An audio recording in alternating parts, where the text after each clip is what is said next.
Hello, this is Orlando Mayor Buddy Dyer. Welcome home. Soar into tower. We are ready for takeoff.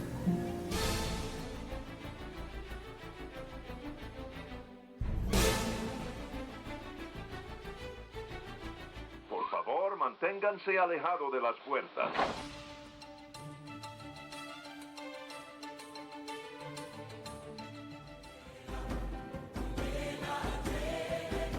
Hey, it's Amy from DVC Clubhouse. Hey Clubbers, it's Scott from DVC Clubhouse. Hey, it's Kathleen from DVC Clubhouse. Welcome aboard. It's Phil from DVC Clubhouse.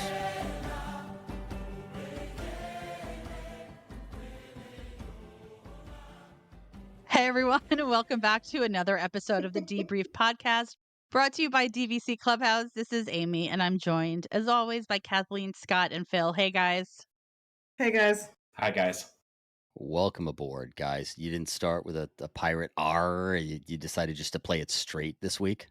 Well, I actually almost couldn't even say because I don't know. Scott did something and he made me laugh, and so I had to rein it in, and so I couldn't do anything too crazy because then it would have completely gone off the rails. There you go, Scott. It's your fault. Amy's lack of originality is all your fault. That's okay, I'll take the blame. I was doing the pirate thing though. I did a little R right before we started. That's all it took, and you almost broke her. Didn't take much. Clearly. Listen, I think that I've gotten. It's never good. It's never good when it starts off. Listen, I'm sorry. Go ahead. Listen. Listen, you. Listen. I think that I've been doing pretty well with the intros lately. I know I had that resolution. You're calling last week doing well? What was last week? I messed up last week? No, you started with R. That's the first thing they heard last week, tuning into the podcast. That was 35 minutes ago. Right. Apparently, according to Amy, starting the podcast that way was the pinnacle of entertainment and podcasting. It was. It's just not going to get better than that, folks. Oh, God help us. So all right, let me give you a little intro. What are we talking about this week? So, as I started listen. to say before, I realized you were going to give me an intro for my intro. I'm trying to help you out here. Get you back on track. So we're going to do something that we love doing around here is doing this or that, a little friendly competition not a competition. I take that back. It is not a competition. It is What are we competing for? I mean, we're not competing. The things that we're picking we're just stating our preference between two different choices. That's what we're doing. All right, which we love doing here at Clubhouse. I prefer competition. Do you prefer competition or preference? This or that? I just know if I pick this, you're going to pick that, so. I am not a contrarian. I mean, you and I actually do agree sometimes. You said that with such disgust. You and I agree sometimes. Sometimes. After she thought about that for a second. We both like pirates. There is that. There it is. There's our common ground. Cut from the same cloth. Arr. All right, so I think our plan was we each are going to throw out a this or that. Are we that. ever not going to say that? Nope. That is the plan. This is the new Talk Like a Pirate podcast. Sorry, folks. Exactly. And I'm not going to do it to Kathleen because I know she hates the impromptu topic and she hates going first. So we don't need to start with Kathleen. No. What was the actual quote? What was the actual quote you gave before we hopped on this? Nothing. I'll have to break out the fairy horn if we put it live on the air. I would love to hear the fairy horn. I don't want mine to sound lame. It never would. I need time to think about it. For clarification, folks. You think that's going to help? Yeah. I'm not going to repeat what you said. I said I don't like this. And there's the fairy horn. We're family-friendly podcast, folks. You would never know it, but Yeah, we try anyway. All right, so Scott kind of knows where I'm going with this, but I'm going to mix it up a little bit. So everyone can join in, but this one's directed right at Scott. Scott, 5 nights at Port Orleans, Yeehaw Bob is not in town, or 3 nights at Grand Floridian. Grand Floridian under construction or not under construction? We'll say not under construction. Does it matter? Yes. Clearly. I will do 3 nights at the Crown Jewel. Really? Yeah, because I can use points. Oh, And that I'm was cheap. such a cop out. And I'm cheap. That wasn't bad. I just figured we had to pit the two of them against each other. I mean, I'm obviously going with Grand Floridian for 3 nights, but I've got to be honest, we all know how much of a punk I am for wanting to take longer trips. I'm always trying to figure out how to get there for longer. Had you given me 5 nights at Port Orleans, Yeehaw Bob is there, it might have a shot simply because I get to stay for longer. I love the Floridian and I love 3 nights, but it's still 5 nights. Also, have you seen the refurb at Riverside? I have not yet. Tell me. The rooms are gorgeous. They really are. And they did a fantastic job with the Tiana's theming. You saw it. Pictures. Yes. And it really kind of blurs the lines when you're looking at the theming between a deluxe and a moderate. They really did a good job with it. I mean, you could still tell. There are still things, of course, the layout of the room is the same. But they did a fantastic job with that resort. So it is tempting. If Yeehaw Bob were there, I probably would have picked Riverside. I figured that might be the fly in the ointment for you. For sure. What about you guys?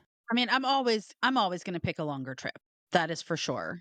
So 5 nights is going to beat 3 nights, no matter where I'm staying. Probably, I think. I don't know that. I think.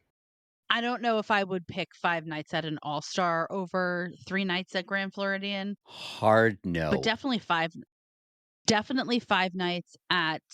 I would do 5 nights at Pop or Art of Animation over 3 nights, just because it is on the Skyliner, and it's just you have easy access to things without needing to deal with the buses for everything on top of just like the insanity that is those resorts. And because I'm not like a huge parks person and I love boats as my that's like boats are my favorite mode of transportation. Riverside, taking a boat to Disney Springs, it's just that's where I'm going. Yeah, I figured that was going to be a deciding factor for you. I'll tell you what, it becomes a lot harder for me if you let me pick like Destino Tower versus Grand Floridian 5-on-3. Then it becomes a really close match for me. I'm definitely picking a longer stay, so I'm going to Riverside. Are you? Yeah. Oh. So Scott brought something up, and I want to ask an outside question here because it's always kind of a challenge for me when he talked about the room refurb at Port Orleans, bringing it closer to a deluxe. What do you guys consider to be the difference between a moderate resort and a deluxe resort? Because there's a bunch of different factors that come in there, and there's some lines that really get blurred in a lot of these resorts. I think the first thing that I thought of when you just said that was more subtle theming, not like in your face, hardcore, cartoonish. And, the deluxe resorts really do that. I think Grand Floridian has always been good with that. You get kind of those character touches without it being, smack dab in your face. Boardwalk has recently done a really good job with that. The refurb that they did over at Bay Lake is fantastic with the Mary Blair artwork that they did. And then I think once you get down to the moderates and the values, you have that more, I don't want to say, what's the word that I'm looking for? Kiddish? Yeah, I guess that's it. But it's more, cartoonish, kiddish. There's probably a better word for that I'm just missing. But Yeah, I always ascribe that more to the value resorts than to the moderate resorts as far as bringing in the huge, in your face, over the top, garish character touches and giant bowling pins and yo yos and characters sitting in the middle of everything.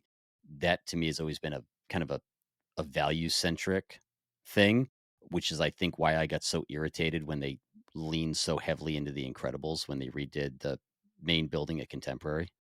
Right.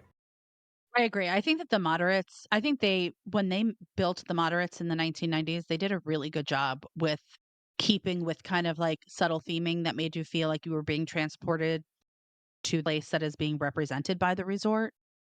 So I've never really felt that the moderates ever really kind of had that like you said, that over the top in your face theming. For me, the main distinction between the deluxe resorts and the moderate resorts definitely comes down to dining. Although I do think that, Coronado Springs definitely does kind of blur the lines a little bit because their dining is more in line with what you would find at a deluxe resort. But I think that location, I think it's a couple of things. I think that it's the quality of the dining, the locations. I think that the majority of, and again, like taking the DVC resorts out of this equation because Saratoga Springs and Old Key West in construction definitely kind of resemble more of the moderate feel with these large sprawling resorts, which is to me what is kind of hallmark of a moderate resort. The deluxe resorts, they everything is more accessible, more easily accessible. They're not as large and as sprawling. I mean, I think probably the Polynesian is probably the most sprawling of the deluxe resort. All of the other resorts, I feel like things are kind of all centrally located, and that definitely plays into it. I mean, I think when I think of moderate resorts and the things that feel less appealing to me about them is also I think that the quick service tends to be like really chaotic. I don't think that it's as chaotic when I think of like Gasparillas, like it doesn't feel that chaotic. When I think about going to like the market at the yacht club or beach club, it just does not feel as chaotic as the quick service places at like Caribbean Beach or Riverside, or even, I mean, the quick service at Coronado is much larger than those quick service locations. So it might not feel as quite as chaotic, but I don't know. I just think that there is a difference just in terms of like how easy things are to do. It's funny, you kind of mirrored what I was thinking. Like, I think it really is a combination of a bunch of things put together. In my mind, deluxe resorts, number one, much larger rooms. That just tends to come with the deluxes. But past that, it comes down to dining. But then I look at some of the deluxe resorts, like, I don't think Polynesian has great dining at all. I think that there are plenty of moderates that can match or top it. Then I think about access, like access to the parks, like you talked about location. So in my mind, the deluxe resorts have much easier access to the parks in one way, shape, or form. But then you look at some of these deluxes and, don't mean to crap on it, Scott, but Animal Kingdom Lodge is still a bus everywhere. You don't have the Skyliner, you don't have the monorail, you don't have all of those walking paths to get places. And then you start thinking, but okay, well, it has to do with it being more centrally located and there's no internal bus loop. But you bring the DVC into it, and now you've got Old Key West and Saratoga, which are giant sprawling places that have an internal bus loop. So I think it's interesting that it takes a number of things to call it a deluxe. You could even say, okay, well, it's the overarching grandeur of walking into a lobby. Well, I mean, Riverside is beautiful when you walk inside the lobby. So why is that any less than walking into Bay Lake Tower, which has a little tiny nothing, or Riviera, which I don't think the lobby is all that amazing compared to some of the others. So it really is just a combination of everything. And even then, and I think intentionally, Disney is really starting to blur the lines between the two. And I think that's a very intentional move on their part. I think that it's hard to compare something like the Bay Lake Tower. I think that bringing in DVC buildings, like to me, that's not like a fair comparison because Bay Lake Tower is kind of like an annex of the Contemporary. Just like the Beach Club villas, like they have a pretty lobby, but that is like an annex of the main beach club. So No, I completely agree, but that's why I say they're blurring it. When they start talking about things being deluxe, I think that's where the lines get really blurry between the two. yeah, and just to clarify, when I said dining before, with the exception of Coronado Springs, and this was the case before they built the Grand Destino Tower. The moderates had one table service and one quick service. The majority of deluxe have more than one table service and a quick service. So I think that's what I meant, because even I agree. I don't think that the Poly has dining to write home about, but there are multiple options and lounges, and so I think that's what I meant when I was talking about dining. It wasn't necessarily the quality, but it was the number of available options. Makes sense. All right. Sorry taking you off on that tangent. It just occurred to me when Scott said that. All right. Who's up next for this or that? Not me. He said, not me. Scott, what do you got? I'll go. Okay, we're going to talk points. Free points in 2027. Free points. You don't have to pay for these points. Okay. Just to clarify, does that mean you don't pay for the points or you don't pay your maintenance fees? They're just free points They're to just you. free points. Okay. For 1 year. You mean for 1 year? No, for the rest of your life. Okay. Big spender.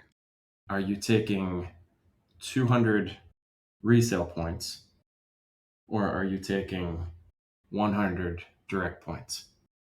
I'll answer that right now. And I'll tell you this. If you had asked me 3 or 4 years ago, I would have taken the 100 direct points and it wouldn't even have been a question for me. But based on where I'm standing right now for my love of Poly, but my previous greater love of Poly and what I'm looking to do in a couple of weeks at the 7-month mark and how I see our vacationing change, our plans change, and our home resort change, give me 200 resale points that I can use at the original 12 all day long. Because as Amy said, to me, it's quantity. I can get so much more out of a stay in a bunch of amazing locations with resale. So I think that I'm actually going to go with 100 direct. And the reason why is because if it's for the rest of my life, hopefully I am living past the year 2042 or 2060. And also being able to use my direct points to stay at places like the villas at the Disneyland Hotel, the cabins of Fort Wilderness, and whatever other resorts, Lakeshore Lodge, presumably. I want the option to be able to stay at all of the places. And I feel as though as contracts start to expire and they start to do whatever they're going to do to repackage these expired contracts, you are only going to be able to stay DVC resort if you have a direct contract. So that's because it's for the rest of my life. I'm going direct because that gives me more years of enjoyment versus, fewer years of maybe more nights. I want more years of enjoyment. I agree with that. I Oh. definitely want to stay at the cabins, Lakeshore Lodge, Disneyland Hotel. I can't do those on resale. So you're picking 100 direct? Yes. Okay. Only because of that. Like, I don't, all the other perks I don't care about.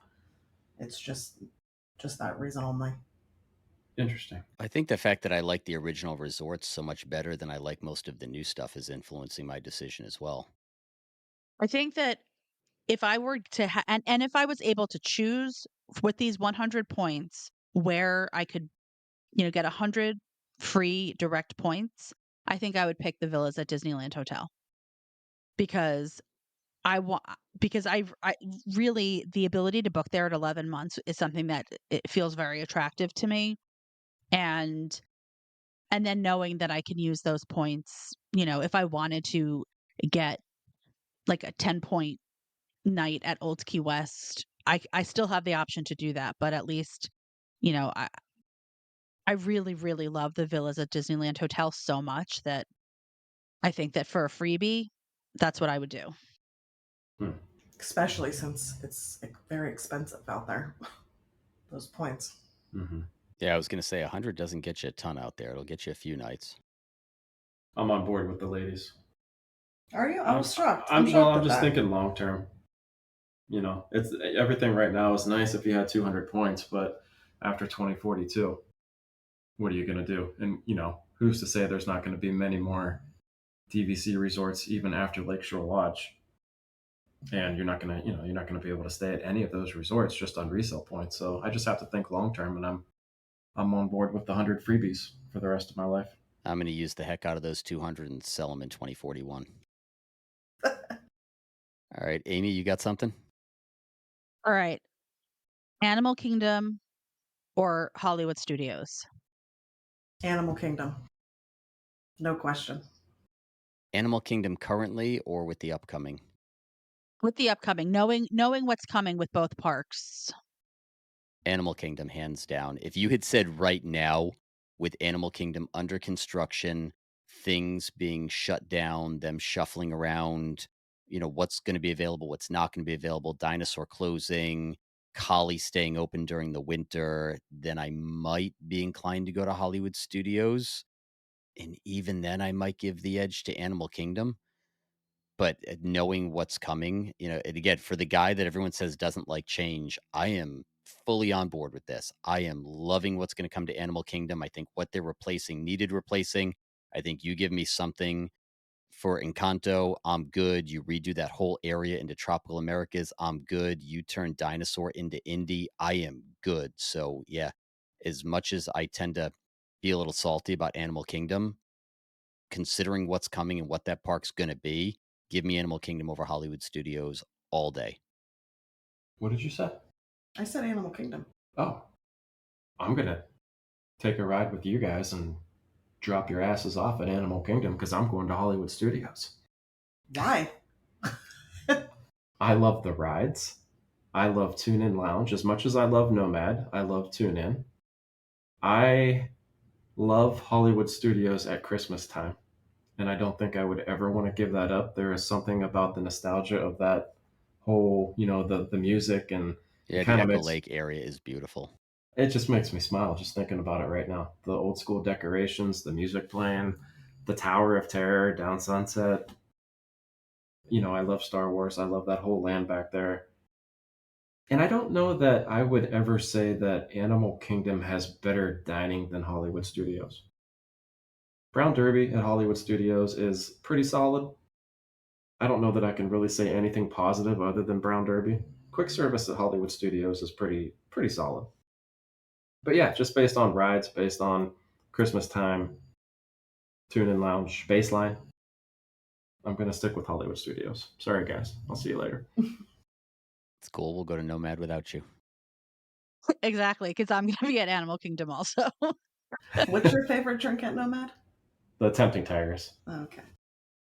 Amy will drink that for you. I know, I figured. All right, Kathleen, here's your moment to shine. Okay. I'm going to go with Mickey's Not So Scary or Mickey's Very Merry Christmas Time Party. I'm just going to jump in right away as someone who has not been to Not So Scary. We had one trip booked in for Halloween night at Not So Scary, and that was when everything got shut down and things got a little dodgy and we had to start making different plans. So I can't really speak to this. I will say that having been to Very Merry, oh gosh, I don't even know, 4 or 5 times, it's nice, but I would really, really, really like to experience Not So Scary with the gravediggers and the Booty-oo and the fireworks and the decorations. So if you said to me right now, you've got to buy a ticket for one this year, it would be Not So Scary in a heartbeat. Amy? I'm going to go with Mickey's Very Merry Christmas Party. And that might be a departure from what I've said in the past, but the reason why I'm picking it is due to one variable, and it's the weather. The weather during Mickey's Very Merry Christmas Party is almost guaranteed to always be pleasant, whereas the weather during the Halloween party can be really gross and humid and hot. And that is something that really impacts my enjoyment of the event. And so that's where I'm going. Scott? I'm gonna go Mickey's Not So Scary. I like, as Amy said, I feel like if you go late enough in the season, I feel like that is the perfect time for the weather to break in Florida. I can dress up. I can be whatever that I want to be. I like the trick or treating, the candy, and I feel like it is the single best parade ever, with the Headless Horseman beginning the parade. And I don't know. I kind of feel like that's going to be the thing to do, especially once they get the old villains land back there. And I don't know. I just feel like I kind of gravitate more towards the Halloween one than I do the Christmas one. I love both of them. I really do love Not So Scary. I do agree with you that it's probably the best parade I've seen. I hear a but. Second to Paint the Night, but um, but yes, I'm going with the Christmas party only because I love Christmas at Disney. It's my favorite time, and like Amy said, it's more enjoyable with the weather. You're not sweating and dripping everywhere, and it's just more enjoyable. So Yeah. guys trip and girls trip, it looks like. There you go. Fine by me. Me and Phil are dressing up as Chippendale. Have fun at your Christmas party. And when he says Chippendale, he means the dancers, not the chipmunks. And you're staying at the cabins. I've made this very clear. If it were a dude's trip for a couple of nights, I would be down with the cabins. It's just not going to be a family trip for me. Kathleen and I will be at Grand Floridian and then going to the Christmas party. Yes. You know what? You can have Grand Floridian. Scott and I have a golf cart, and we are going to go raise hell, so bring it. That's right. And at Halloween, when everything's decorated and they're trick-or-treating. So this is one of the few instances, I would say, that I would actually do this at the cabin. This is why I want points. This is why I want to own at Fort Wilderness. So What? I can be there during Halloween and Christmas time. Oh, I thought so you could say so you could be there when me and Phil are dressed up like Chippendale. No. All right, guys, does that wrap it up for our this and that? Yeah. Think so. Perfect. It's been a while since we've done one of these. That was fun. I think we're going to have to make these just a regular appearance every now and then. As always, thank you for listening. If you could go on over to Apple Podcasts, give us a like, even a 3.5-star review, that'd be great. Amy? You can also find us on Facebook at DVC Clubhouse. We're on TikTok, Instagram, and YouTube. And until next time, we'll DVC you real soon. Bye, guys. Bye, guys. See you guys. And so our journey comes to an end. Oh, no, please, can't we go back to page 1 and do it all over again? Started this thing together, and that's how we'll finish it. Because that, my friends, is where the magic lives.